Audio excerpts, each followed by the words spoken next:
The 787 will be built differently than any other airplane that Boeing has ever built. Instead of being made from metal, it's made from carbon composites. And what we're seeing here are the heads of the machines that lay down the tape. Carbon tape it comes in rolls like duct tape, is rolled along a surface and laid flat. The carbon fiber is infused with epoxy resin. And this black material on top of this slab is what's being laid. And when they're making a fuselage, they spin a barrel. This is called a mandrel. It's a cylindrical mold. And they lay the tape. There's the tape head machine again, laying the tape in layers one after the other as the mandrel spins and the fuselage takes shape. You can see it turning as the head works its way along. And so they make layers of tape, and when they've got the shape ready, they put it in a giant oven. That's what this is. It's called an autoclave. They've had to build some of the biggest autoclaves in the world for the 787 project. The one in Wichita, for example, is 30 feet in diameter, 70 feet long. They take it out and it's baked hard. The material is black when it's not painted. So you'll see airplanes no longer having the shiny metal, unpainted surface. Joining two of the fuselage pieces together. And there we have the beginning of a Dreamliner.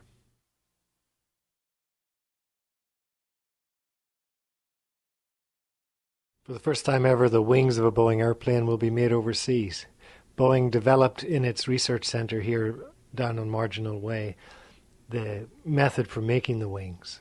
This is the composite skin being fitted to the ribs of the airplane. And this picture is in Nagoya, Japan. This is the Japanese now having fully developed the technology. The big blue cylindrical thing there, that's the oven, the autoclave. In this plant built just for the 87, the wings slide along on these automated trolleys and slide into the oven. But the very first piece, the first 787 that had to be built, was the center wing box. It's actually a part of the fuselage that holds the wings. It's built by Fuji in Japan. And here we see the first center wing box of Dreamliner number 1. This part had to be redesigned later because we did some tests and found it wasn't quite strong enough. The Dreamliner will be built differently than any other Boeing airplane in that it's being assembled around the world. And the huge pieces that are delivered to the final assembly plant in Everett come in this, the Dreamlifter. It has a swing tail that opens out, and a large cargo loader takes out the pieces that have come from Italy, from Japan, from South Carolina, from Kansas. Boeing calls this the DBL, the darn big loader. And here we see coming out the back the rear fuselage built by Vought in Charleston, South Carolina. And sliding out behind it in the white covering is Section 41. That's the front fuselage, including the cockpit where the pilot sits, built by Spirit Aerosystems in Wichita, Kansas. Two of them are loaded on the darn big loader and taken into the factory for assembly. The idea is that eventually these pieces will come fully stuffed with all their systems. They didn't arrive that way originally when Dreamliner 1 was put together. They were empty shells. Now these are the wings, arriving from Japan. Again, the swing tail of the Dreamlifter is open and the wings have come out. You'll see they're missing the edges at the leading edges and the trailing edges. And here's the largest section of all that comes in a single piece. That's coming from Charleston also, built by Global Aeronautica in Charleston, South Carolina, is the entire 85-foot long mid-fuselage section. And this, from Italy, is the horizontal stabilizer, the horizontal tail. There are the wings, or the Japanese wings, just fitting through the doors of the enormous doors of the Everett assembly plant. But they fit. Now once inside, they'll move these pieces together for final assembly.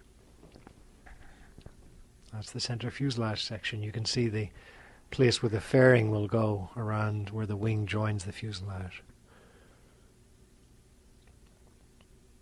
This is the very back of the 787 assembly bay.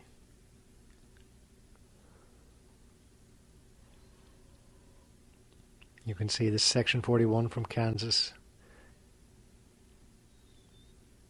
joined to the midsection that's come from Charleston.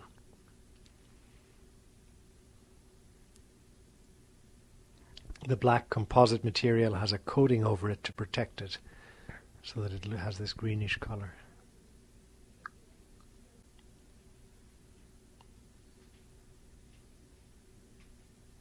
Here's the aft fuselage being joined, made by Vought.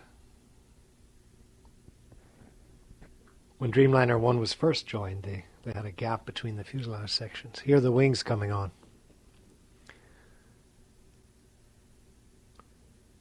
Look at how slender those wings are.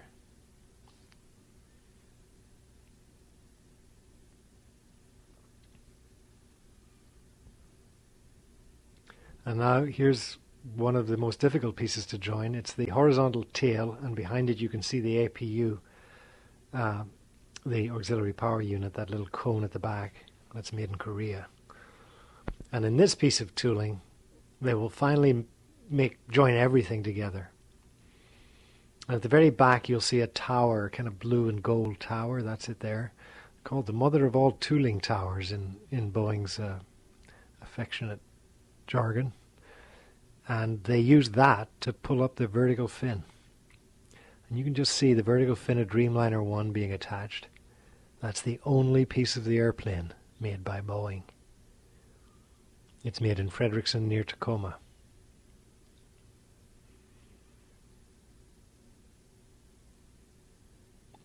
Here are the engines.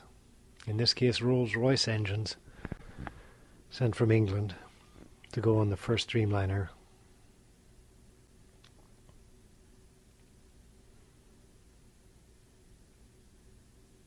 The landing gear, made by a French company, Messier Doughty. And with the big joins made, the plane is ready to move forward to the next position to start getting all its systems installed and connected. That's Dreamliner 1, just before the rollout 2 years ago. We didn't know then, but most of the systems hadn't been installed. Dreamliner 1 rolls out of the factory in 2007 to go across the 526 freeway on a bridge into the paint hangar to be painted.